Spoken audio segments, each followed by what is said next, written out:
Hi friends, ಸೊಪ್ಪು ಸಾರು ಯಾವ ಥರಪ್ಪ ಪ್ರಿಪೇರ್ ಮಾಡೋದಂದರೆ ಈ ವಿಡಿಯೋದಲ್ಲಿ ನಿಮಗೆ ತಿಳಿಸ್ಕೊಡ್ತಾ ಇದ್ದೀನಿ ಫ್ರೆಂಡ್ಸ್. ಒಂದು ಕುಕ್ಕರ್ಗೆ ಸೊಪ್ಪು ಹಾಕ್ಕೊಳ್ಳಿ, ಅರಿಶಿನ 1 ಸ್ಪೂನ್ ಹಾಕ್ಕೊಳ್ಳಿ, 2 ಸ್ಪೂನ್ ಖಾರದ ಪುಡಿ ಹಾಕ್ಕೊಳ್ಳಿ, ಸ್ವಲ್ಪ ಜೀರಿಗೆ ಹಾಕ್ಕೊಳ್ಳಿ, ಕರಿಬೇವು ಸೊಪ್ಪು ಹಾಕ್ಕೊಳ್ಳಿ, ಬೆಳ್ಳುಳ್ಳಿ ಹಾಕ್ಕೊಳ್ಳಿ, ಟೊಮೆಟೊ ಹಾಕ್ಕೊಳ್ಳಿ, ರುಚಿಗೆ ತಕ್ಕಾಗಿ ಕಲ್ಲುಪ್ಪು ಹಾಕ್ಕೊಳ್ಳಿ, 2 ಗ್ಲಾಸ್ ನೀರು ಹಾಕ್ಕೊಳ್ಳಿ. ಈಗ ಕುಕ್ಕರ್ ಕ್ಲೋಸ್ ಮಾಡ್ಕೊಳ್ಳಿ. ಈಗ 7 ವಿಸಿಲ್ ಇಟ್ಕೊಳ್ಳಿ. ಈಗ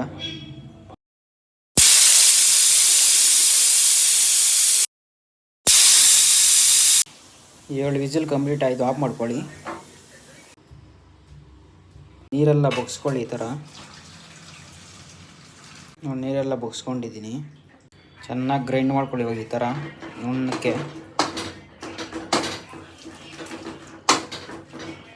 ನೋಡಿ, ನುಣ್ಣಕ್ಕೆ ಮಾಡ್ಕೊಂಡಿದ್ದೀನಿ.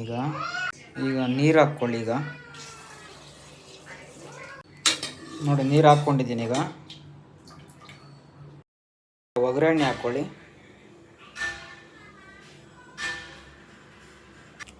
ಕಡಲೆಬೇಳೆ, ಜೀರಿಗೆ, ಸಾಸಿವೆ, ಉದ್ದಿನಬೇಳೆ ಹಾಕ್ಕೊಳ್ಳಿ. ಈಗ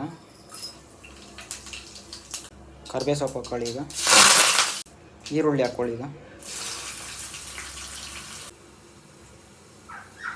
ಈಗ ಒಗ್ಗರಣೆ ಹಾಕ್ಕೊಳ್ಳಿ ಸಾಂಬಾರಿಗೆ. ಚೆನ್ನಾಗಿ ಮಿಕ್ಸ್ ಮಾಡ್ಕೊಳ್ಳಿ. ಈಗ ಈ ಥರ ನೋಡಿ ಫ್ರೆಂಡ್ಸ್, ಸೊಪ್ಪು ಸಾರು ರೆಡಿ ಫ್ರೆಂಡ್ಸ್. ಎಷ್ಟು ಸೂಪರಾಗಿದೆ ಅಲ್ವಾ? ನೋಡಿ, ಬಿಸಿ ಅನ್ನಕ್ಕೆ ಹಾಕ್ಕೊಂಡು ತಿಂತಾ ಇದ್ದರೆ ಸೂಪರಾಗಿರುತ್ತೆ ಫ್ರೆಂಡ್ಸ್. ನೋಡಿ, ಬಿಸಿ ಅನ್ನಕ್ಕೆ ಹೇಗಿದೆ, ಸೂಪರಾಗಿದೆ ಅಲ್ವಾ? ಈ ವಿಡಿಯೋ ಇಷ್ಟ ಆದರೆ ಶೇರ್ ಮಾಡಿ, ಫಾಲೋ ಮಾಡಿ, ಸಬ್ಸ್ಕ್ರೈಬ್ ಮಾಡ್ಕೊಳ್ಳಿ ಫ್ರೆಂಡ್ಸ್. ಟೇಕ್ ಕೇರ್, ಬಾಯ್ ಬಾಯ್.